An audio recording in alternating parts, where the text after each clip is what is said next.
Évangile de Jésus-Christ selon saint Matthieu, chapitre 10, versets 24 à 33.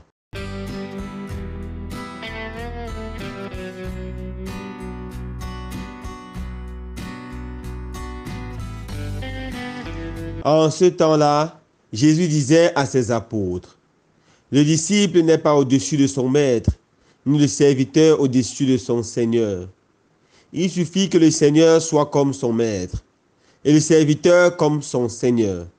Si les gens ont traité de Belzébuth le maître de maison, ce sera bien pire pour ceux de sa maison.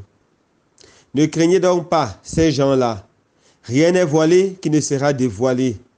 Rien n'est caché qui ne sera connu.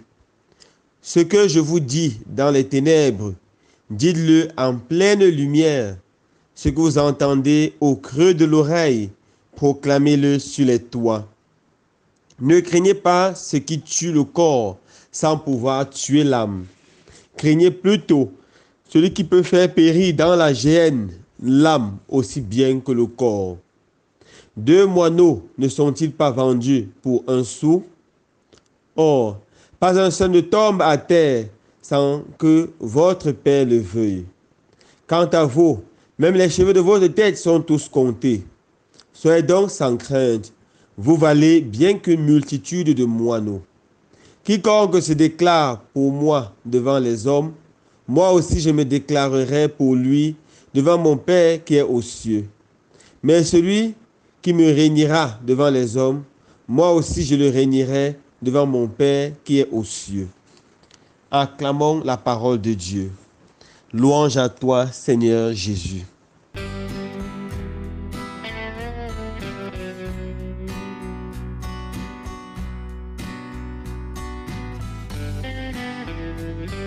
Chers frères et sœurs bien-aimés, nous tendons progressivement vers la conclusion du discours missionnaire de Jésus, des recommandations que Jésus donne à ses apôtres alors qu'il les envoie en mission.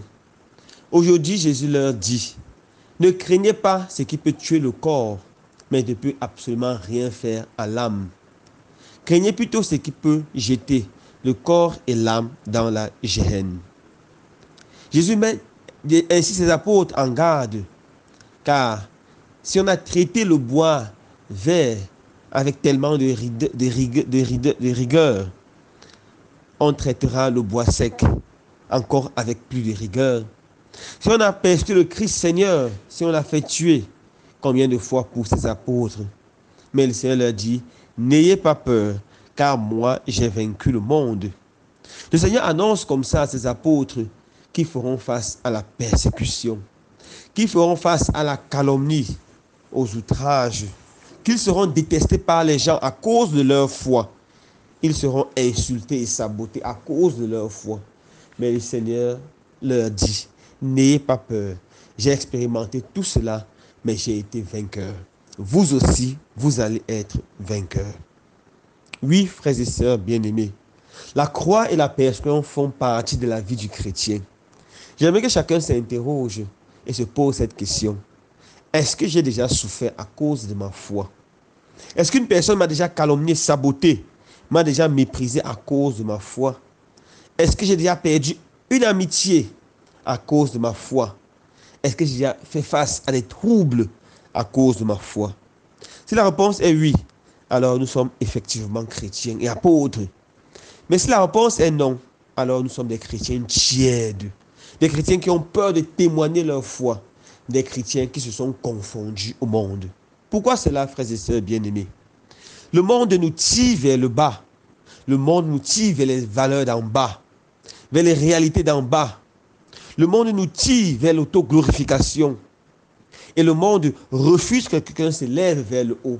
C'est pour ça que dès que quelqu'un commence à s'élever, le monde fait tout pour le renverser. Regardez simplement dans les salles de classe. Lorsqu'un enfant veut se comporter bien, ce sont ses camarades qui l'interpellent. Tu es un pasteur, tu es un prêtre, tu veux montrer quoi?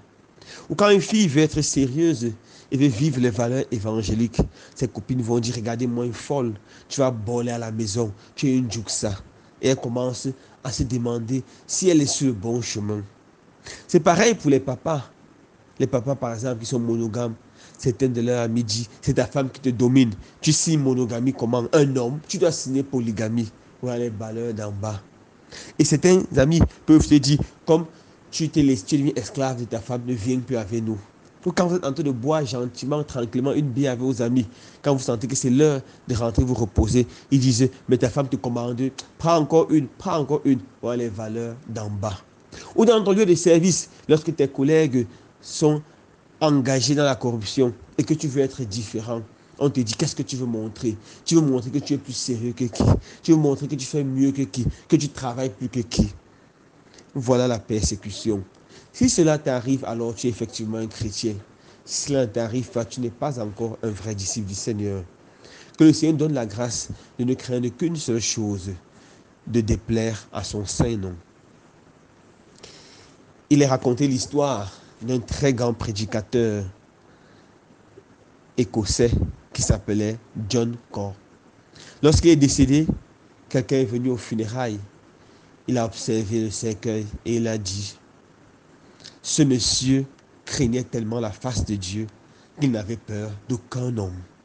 Devant les grands de ce monde, devant les puissants de ce monde, il n'avait pas peur d'annoncer l'évangile avec clarté. Que le Seigneur donne la grâce d'être comme lui, des hommes qui craignent tellement de blesser le cœur de Dieu qu'ils n'ont peur d'aucun homme, qu'ils n'ont peur de blesser aucune personne. Loué soit Jésus-Christ.